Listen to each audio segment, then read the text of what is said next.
আজকের রাত্রটাকে আপনারা কি রাত মনে করতেছেন? মেরাজের রাত। এই একটা ভুল। এটা আপনি করে কি কইছে আজকে মেরাজের রাত? হ্যাঁ, এটা আপনি করে কি কইছে আজকে মেরাজের রাত? মুন্সিদা। আচ্ছা, আজকে মেরাজ এই জাতীয় বর্ণনা কেমনে যায় সে বলছে আল্লাহ জানে, এর কোনো ভিত্তি নেই। রজব মাসে মেরাজ হইছে এই যে আজকে 27 রাতে, এর কোনো ভিত্তি নেই। এরপরে আজকে রাতে আপনারা নামাজ পড়ছেন নি? কয় রাকাত? হ্যাঁ, এসা তো পড়ছেন, আর পড়ছেন নি কিছু? 12 রাকাত পড়েন নাই? আচ্ছা আচ্ছা। সবে মেরাজের কোনো নামাজ নেই, সবে মেরাজের কোনো রোজা নেই, মেরাজের কোনো নামাজ নাই, মেরাজের কোনো রোজা নেই, কিচ্ছু নাই। মানে আমি যে বললাম না, সহজটার একটু কঠিন বানাইবেন এখন, যে না এটা তো কিছু একটা দরকার। মানে কি দরকার আপনার? দরকার মানে ওই যে কিছু টাকা টুকা তুইলা জিলাপি খাবেন, এই তো। এটা করবেন না। আজকে মেরাজ এর কোন সহি নির্ভরযোগ্য কোনো প্রমাণ নাই। হ্যাঁ, রাসূল করিম সাল্লাল্লাহু আলাইহি সাল্লাম মেরাজে গিয়েছে, এই কথা তো সত্য। মুসলিম শরীফের 300 নম্বর হাদিস, লম্বা হাদিসের মধ্যে আছে রাসূল করিম সাল্লাল্লাহু আলাইহি সাল্লাম উনি মক্কা থেকে বাইতুল মুকাদ্দাস পর্যন্ত গিয়েছেন। সেখান থেকে রাসূল করিম সাল্লাল্লাহু আলাইহি সাল্লাম ঊর্ধ্ব আকাশে সিদরাতুল মুনতাহা পর্যন্ত ভ্রমণ করেছেন। এগুলো তো সত্য কথা। বাকি যাইতে যাইতে জিবরিল আমিন হঠাৎ নবীর থেকে আলাদা হয়ে গেছে, এই কথা যে কোত্থেকে আসছে আমি জানি না।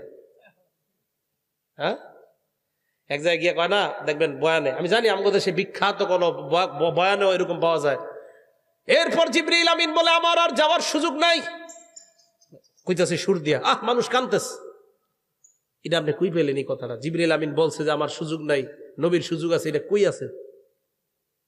এটা একটা ফার্সি শেরের মধ্যে আছে, ফার্সি একটা শের, আর কোথাও নাই কথা। হ্যাঁ, তো যদি এরকম পান কোরআন সুন্নাহর কোথাও আছে যে জিবরিল আমিন আলাদা হয়ে যাওয়ার রেওয়ায়াত, হুজুরের কাছে আমার ফোন নাম্বার আছে, আমার একটু জানাই দেন। আমি খুব খুঁজতেছি এই দলিলটা। হ্যাঁ, এটা আসার দলিল কই আছে? জিবরিল আমিন হুজুরের রেখে পড়ছে, এই প্রমাণ কই আছে? না না। আচ্ছা, যাই হোক, আমি বুঝাইতে চাইলাম আর কতদিন এই ভুলে ভরা জীবনে থাকবেন। মেরাজ হয়েছে নবীজি সাল্লাল্লাহু আলাইহি সাল্লাম ঊর্ধ্ব আকাশে গিয়েছেন, আল্লাহর পক্ষ থেকে 50 ওয়াক্ত নামাজ নিয়ে আসছে। এটাও বুখারীর বর্ণনা আছে, মুসলিমের বর্ণনা। মুসলিম শরীফের 300 নম্বর হাদিস, বুখারী শরীফের 349 349 নম্বর হাদিস। মুসা নবী কয় কি আনছেন? তো এই কথাগুলো আলোচনা করতে পারেন না। মানে দেখবেন সুন্দর সুন্দর কথাগুলা থুইয়া এমন এমন কথাগুলা মেরাজের রাত্রে আমরা শুনতে চাই, যেগুলো শুনলে না। যেমন আপনারা এরকম শুনছেন কিনা 27 বছরের একটা ঘটনা।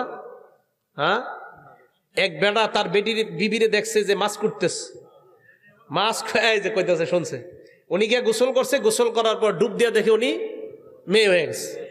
মেয়ে হওয়ার পর বিয়ে হয়েছে, বিয়ে হওয়ার পর ওনার 3টা সন্তান, 3 মেয়ে হয়েছে, 2 ছেলে হয়েছে, মোট কয়জন? আবার উনি ডুব দিছে, ডুব দেওয়ার পর আবার ছেলে হয়ে গেছে।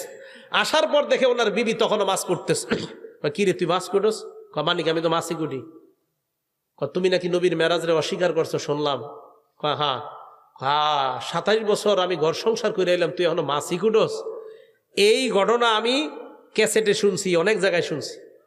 এটা কোনো জাল কিতাবেও লেখা নেই, সহি কিতাব তো দূরের, কোনো জাল কিতাবেও লেখা নেই। এটা যে কোত্থেকে আইলো আল্লাহ জানে।